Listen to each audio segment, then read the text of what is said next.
মাত্র ৭২ ঘন্টায় কেঁপে উঠেছে মধ্যপ্রাচ্য সহ বিশ্বের ৬ দেশের আকাশ। একের পর এক বিস্ফোরণ, মাটিতে ঝরে পড়ছে আগুনের ফুলকি।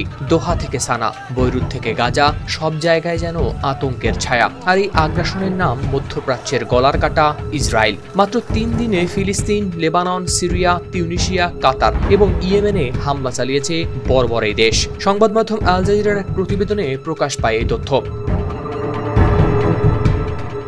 বিশ্বনেতারা এই বিমান হামলাকে বলেছেন সরাসরি রাষ্ট্রীয় সন্ত্রাসবাদ। কাতারের প্রধানমন্ত্রী শেখ মোহাম্মদ বিন আব্দুর রহমান বিন জসিম আল থানি ক্ষোভ জানিয়ে সিএনএনকে বলেন, দোহায় হামলা চালিয়ে ইসরায়েলি জিম্মিদের মুক্তির আশাকে হত্যা করেছেন নেতানিয়াহু। তিনি বলেন, তারা ভেবেছিলেন সভ্য মানুষের সঙ্গে আলোচনা করছেন, কিন্তু তাদের আচরণ বর্বরতাকেও হার মানায়। নেতানিয়াহু আগ্রাসন চান এবং যুদ্ধবিরতি আলোচনা নামে শুধু সময় নষ্ট করছেন। এর জন্য নেতানিয়াহুকে শাস্তির মুখোমুখি হতেই হবে। আল থানি আরো হুঁশিয়ারি দেন যে তেল আবিবের বর্বরতার জবাবে মুসলিম বিশ্ব সম্মিলিত ও জোরদার প্রতিক্রিয়া জানাবে। তিনি জানান, এ লক্ষ্যে কাতারে আরব সম্মেলনের প্রস্তুতি চলছে। প্রতিবেদনে আরো জানা যায়, শুধু গাজাতেই নতুন হামলায় একদিনে নিহত হয়েছেন ৭২ জন। অক্টোবর ২০২৩ থেকে চলমান যুদ্ধে প্রাণ হারিয়েছেন ৬৪,০০০-এরও বেশি ফিলিস্তিনি। ধ্বংসস্তূপের নিচে চাপা পড়েছে আরো অগণিত মানুষ।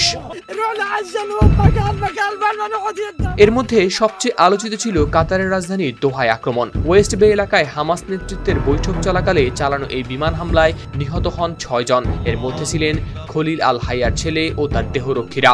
হামলার জায়গাটি কাতারের অবস্থিত মার্কিন সামরিক ঘাঁটি সেন্টকম থেকে মাত্র ৩৫ কিলোমিটার দূরে।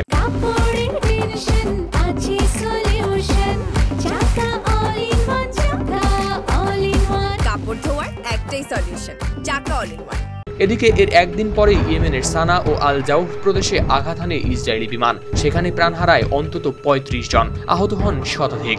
আরেক দেশ লেবাননের পূর্বাঞ্চলীয় হারমেল জেলার ৬০টি হামলা চালিয়ে হিজবুল্লাহর প্রশিক্ষণ শিবিরে করা হয় বোমাবর্ষণ। বৈরুতের দক্ষিণেও মিলেছে ড্রোন হামলার খবর।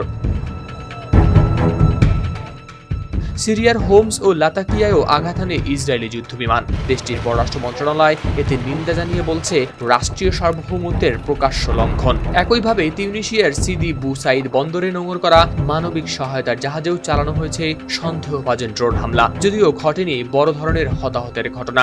মাত্র ৩ দিনে ৬ দেশে হামলা চালিয়েও কোনো অনুশোচনা নেই দখলদার দেশটির বর্বর প্রধানমন্ত্রী নেতানিয়াহুর। উল্টো হামাস নেতাদের বহিষ্কার না করলে কাতারে আবারও হামলা চালানোর হুমকি দেন তিনি।